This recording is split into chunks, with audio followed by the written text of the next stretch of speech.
Meu foco aqui não é vender um curso online, como o Pablo Marçal fez, após participar de uma eleição, porque ele apareceu na TV. Meu foco é que daqui a 30 anos o Brasil seja uma das 5 maiores nações do mundo, e minha ambição pessoal não é ficar rico como ele. É que as pessoas um dia vejam meu nome nos livros de história e falam, ó, esse cara é especial, esse cara mudou o país. Se eu conseguir isso, eu tô super feliz. Bem melhor do que vender curso, como ele faz. Candidato, chama atenção que o senhor aparece na última pesquisa Quest, pontuando melhor do que alguns ex-governadores, como Romeu Zema, como Aécio Neves. O senhor tem um desempenho importante no último levantamento de segundo turno, ganha pontos relevantes, enquanto os outros não estão conseguindo crescer. Ao que o senhor atribui esse desempenho? Tudo bom, Raquel? Tudo bom? Uma boa tarde a todos que estão nos assistindo. Obrigado pela oportunidade. Primeiro, eu vou começar concordando com o ponto que foi colocado na análise inicial, que, de fato, o nome de terceira via não tem muita chance. Eu não sou da terceira via, eu vou substituir o Flávio como o único candidato de direita nessa eleição. E assim eu sou, e assim me colocarei no segundo turno. A segunda coisa, eu não fico surpreso por estar à frente dos governadores, simplesmente porque eu sou um pré-candidato hoje superior a eles. Então é natural, não apenas me comunico melhor, eu sou presidente do meu próprio partido, os demais pré-candidatos, eles infelizmente têm que se submeter a decisões erradas que vêm dos partidos deles, então eu acho que era um caminho natural. Na verdade, eu não estou surpreso com essa pesquisa e nem concordo com o resultado dela, porque tranquilamente eu tenho muito mais do que 3 pontos percentuais hoje na preferência do brasileiro. Mas ao que o senhor atribui? O senhor está tendo um desempenho melhor do que governadores que governaram estados importantes, que já teriam um recall do público? A qual tipo de estratégia, a forma com que o senhor está se apresentando, como que o senhor está se colocando, que está tendo essa familiaridade com as pessoas? É o que eu disse, eu sou um pré-candidato superior. Quando eu digo superior, eu apresento conjuntos de propostas melhores, eu realmente rodo o Brasil e vejo os problemas reais do Brasil. Eu, em vez de ficar, ora, xingando Lula ou puxando o saco do Bolsonaro, como infelizmente fazem os demais pré-candidatos, eu me posiciono sobre os erros dos demais e apresento soluções sobre tudo. Então, quando eu vou para o Nordeste, eu trago uma posição otimista sobre o futuro do Nordeste. Eu vou falar, por exemplo, sobre como industrializar a região, como transformar lá num polo de data center, como investir em energia. Quando eu vou para o Sul, eu vou falar do problema do Pacto Federativo, da ausência de investimento em estradas para o agricultor no Sul. Quando eu vou para o Rio de Janeiro, eu falo do problema das favelas, do crime organizado e trago sempre soluções. Ao invés de ficar nessa energia negativa e nessa briga meio inútil que a gente vê na política brasileira, eu trago propostas. Ao fazer isso, as pessoas começam a reconhecer. Primeiro os mais jovens e depois o montante geral da população. Então, eu acho esse um processo natural. Porque, na prática, ninguém está fazendo isso. Eu fico surpreso é que partidos que têm tanto dinheiro, fundo partidário, etc., não consigam fazer o básico. Eu só estou fazendo o básico, então não fico surpreso. Candidato, o senhor disse que só vai substituir Flávio Bolsonaro. E nas suas redes sociais, os seus vídeos fazem muitas críticas a ele, até mais do que ao presidente Luiz Inácio Lula da Silva. Por que o senhor acha que só é um candidato melhor do que Flávio Bolsonaro? Eu não estou envolvido em escândalo de corrupção e eu tenho proposta. É muito, muito simples. Ao não andar no jatinho Vorcaro, ao não ter, sei lá, parceiros meus que praticam rachadinha, ao não me envolver com o Bacelar, com o TH Joias, eu me torno uma pessoa, do ponto de vista ético, muito diferente dele. E eu não fujo de apresentar propostas, mesmo quando elas são impopulares. O Flávio fez uma declaração recentemente dizendo que, olha, eu não vou apresentar nenhuma proposta porque eu vou perder voto. Eu não, eu vou falar tudo que precisa ser feito, mesmo que isso me faça perder voto, senão eu seria um estelionatário. O estelionato eleitoral é justamente mentir para o eleitor, falou que vai fazer A e depois faz B. E sobre bater nele, no Lula, depende do dia. Tem dia que eu vou bater mais nele, tem dia que eu bato mais no Lula, depende do que cada um aprontou no dia. Eu vou chamar os nossos analistas para participar da nossa conversa, candidato. Vou convidar aqui a Vitória Abel. Pré-candidato, a minha dúvida é justamente em como que o senhor pretende atrair esses eleitores de Flávio Bolsonaro, porque tem uma parcela da direita que de fato parece ser fiel à família Bolsonaro, né, ao nome da família Bolsonaro, aquele em torno de 20% a 30% do eleitor que parece que não desiste de votar na família, independentemente de denúncias que aparecem ou não. Como que o senhor pretende conquistar essa parcela do eleitorado, já que o senhor já se vê num segundo turno? No segundo turno ou no primeiro? Só para qualificar a pergunta. Não, porque o senhor disse que vai substituir Flávio Bolsonaro como candidato da direita, então eu imagino que o senhor se veja no segundo turno. Sim, então no segundo turno, muito simples, esse eleitor, ele vota contra o PT. Antes de votarem na família Bolsonaro, esse eleitor votava até em candidatos do PSDB no segundo turno, porque o foco era derrotar o petismo, que eles enxergam como inimigo no seu sistema de valores. Eu já derrotei o petismo, por exemplo, durante o impeachment da Dilma Rousseff. E aí basta eu mostrar para essas pessoas que eu sou melhor no enfrentamento ao PT, que eu sou mais vencedor nesse enfrentamento ao PT do que, por exemplo, Flávio Bolsonaro. E aí é uma questão de convencimento deles no segundo turno. No primeiro turno, se essas pessoas que são muito leais à família Bolsonaro quiserem votar no Flávio, elas votam. A questão é que elas sozinhas não são suficientes para colocá-lo no segundo turno. Tanto que o próprio Flávio Bolsonaro mudou a estratégia dele para tentar acenar para outros eleitores e ele não está conseguindo convencê-los. Candidato, queria convidar o Yander Porcela. Eu tenho mais perguntas, mas queria convidar primeiro o Yander Porcela para fazer uma pergunta. Yander. Candidato, boa tarde. Eu queria saber um pouco mais sobre o que o senhor pensa de economia. Caso seja eleito presidente, o senhor defende uma agenda mais liberal? Defende, por exemplo, privatizações, privatização da Petrobras, dos Correios, das estatais em geral? Como que o senhor está fazendo esse programa em relação à economia? Primeira coisa, o Brasil tem um grave problema fiscal. A pessoa que está me ouvindo em casa tem que entender. Hoje os juros estão altíssimos, muito, muito altos. E os impostos estão altos. E se a gente olha a inflação, ela voltou a subir. Isso gera basicamente um empobrecimento geral da população. Isso dá porque o governo está gastando mal, está gastando demais, e a tendência é que as contas públicas estourem. Portanto, eu vou ter que fazer o que todo brasileiro está fazendo em casa agora. Eu vou ter que cortar despesa. E eu vou cortar despesas começando pelos privilégios, começando pela elite brasileira, especialmente empresários que pegam renúncia fiscal, mexendo com gente do judiciário, e depois indo para gastos estúpidos que acontecem nas áreas previdenciárias, por exemplo, privilégio na área da Previdência, e correções para fazer com que o Brasil, na parte de gastos e políticas sociais, funcione como os países sérios. Aí eu economizo, e economizando os juros cai, o Brasil pode, daqui 2 anos, começar a cortar impostos, diminuir as alíquotas de impostos, e também a inflação diminui. Isso tem um efeito muito positivo na economia. Segunda coisa, privatizações. Depende da empresa pública. Correio tem que privatizar. Petrobras, hoje com o mundo em crise, com recursos naturais sendo utilizados como barganha, eu não entregaria uma empresa estatal brasileira para uma estatal chinesa, como a PetroChina, ou para a Aramco, que é a estatal da Arábia Saudita, que são as empresas hoje que estão aí no mercado olhando para a compra de estatais de petróleo de outras nações. Não farei, tenho que usar isso como uma reserva estratégica. Agora, para outras empresas públicas que não têm, vamos dizer, função de serem estatais, eu vou vender mesmo, vou privatizar. A Petrobras seria a única empresa, então, que o senhor não privatizaria? Não, a Embrapa, por exemplo, eu não privatizaria.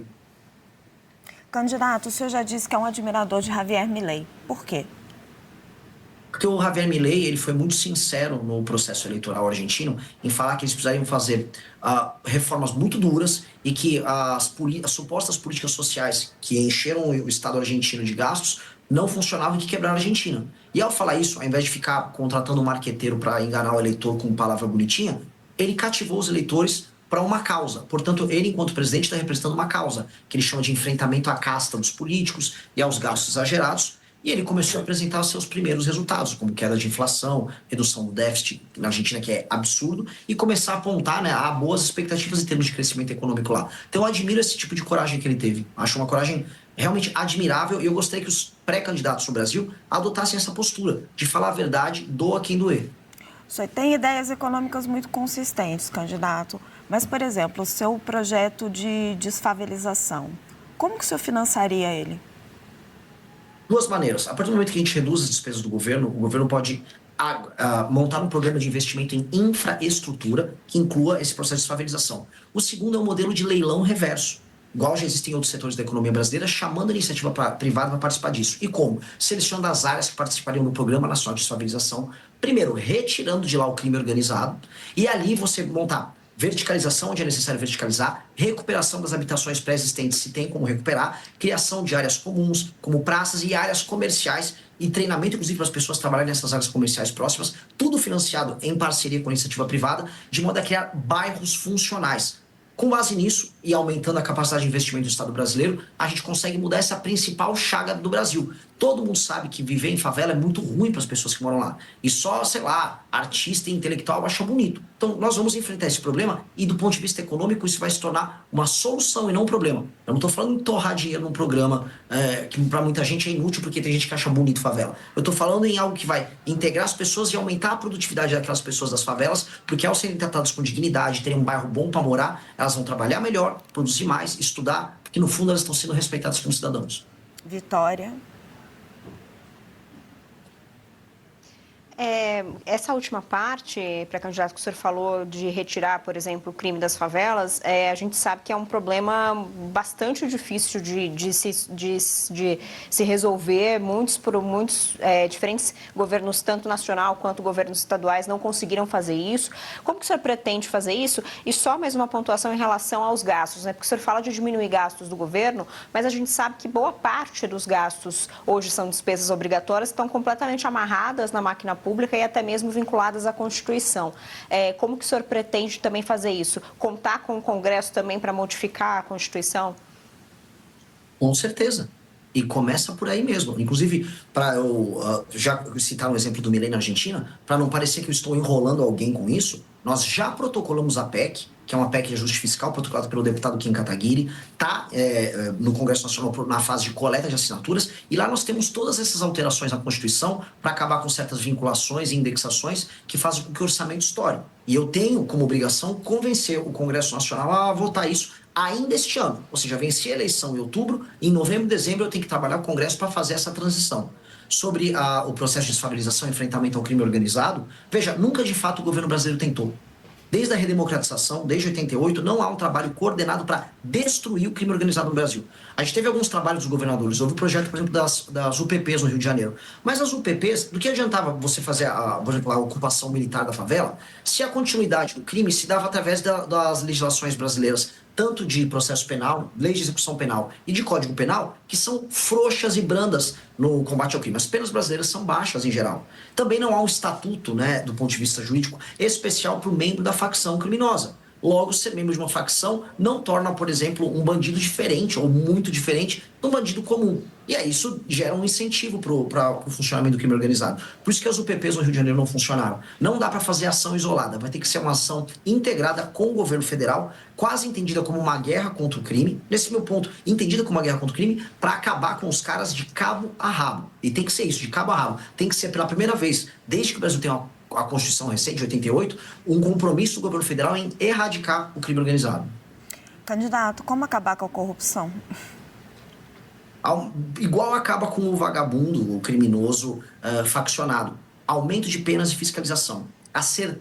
O que breca o cometimento de crime sempre é, a certeza da punição e 2, o peso da punição.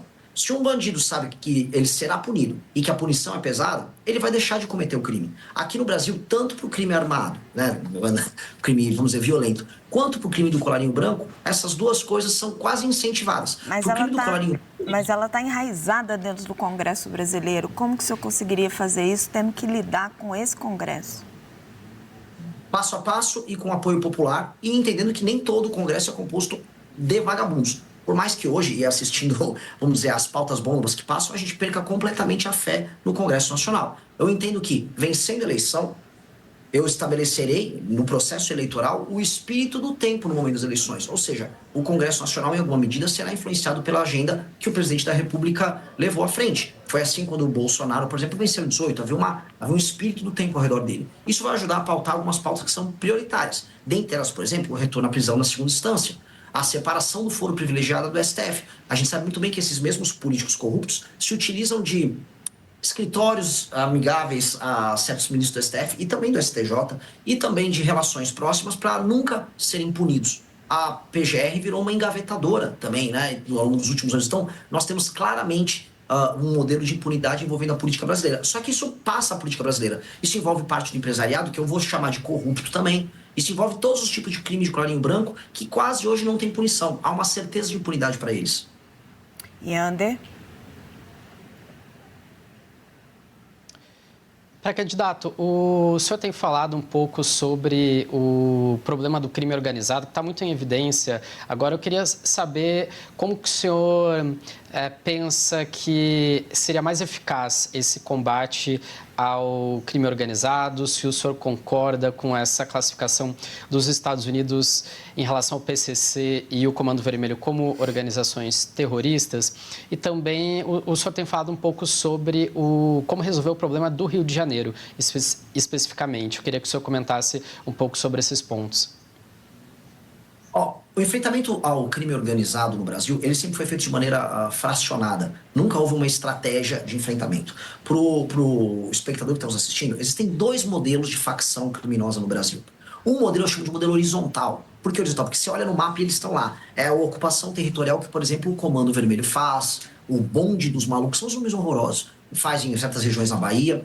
E você tem uma versão diferente que é a do PCC, que eu chamo de ocupação vertical. E por que vertical? Não é porque eles estão num prédio, é porque eles estão ocupando as instituições. Eles ocupam parte do Ministério Público, eles têm infiltração inclusive na imprensa, em empresas, distribuidoras, e eles infiltram as pessoas deles ali e aí eles conseguem fazer grandes negócios. Por exemplo, para enfrentar o Comando Vermelho, a gente tem que retirar eles das áreas que eles ocupam. No Ceará, eles tomam cidades inteiras, no Rio de Janeiro, cidades e determinados bairros, especialmente as favelas. Aqui em São Paulo, o PCC, por exemplo, pega a Baixada Santista.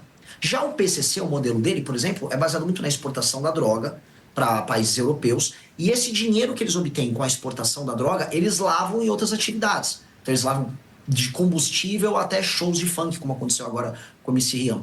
Nós temos que brecar a entrada da droga pela fronteira. A gente sabe que entra boa parte para a fronteira do Mato Grosso do Sul, uma parte vem, por exemplo, pela Amazônia. A rota caipira que leva essa droga até o Porto de Santos tem que ser brecada e o Porto de Santos tem que ser retomado, que lá boa parte do PCC acontece, boa parte do patrulhamento do PCC acontece. Então, onde eu queria chegar? São estratégias diferentes em que o governo federal, junto com a Polícia Federal, junto com as polícias estaduais, vai adotar estratégias diferentes para modelos de crime organizado diferente. Sobre os Estados Unidos, para ser claro, a classificação ajuda a gente a ver como é grave o tema. Mas não será os Estados Unidos a resolver isso. Eu vi, à época, a turma do Bolsonaro comemorando, é isso aí, vencemos. Vencemos nada.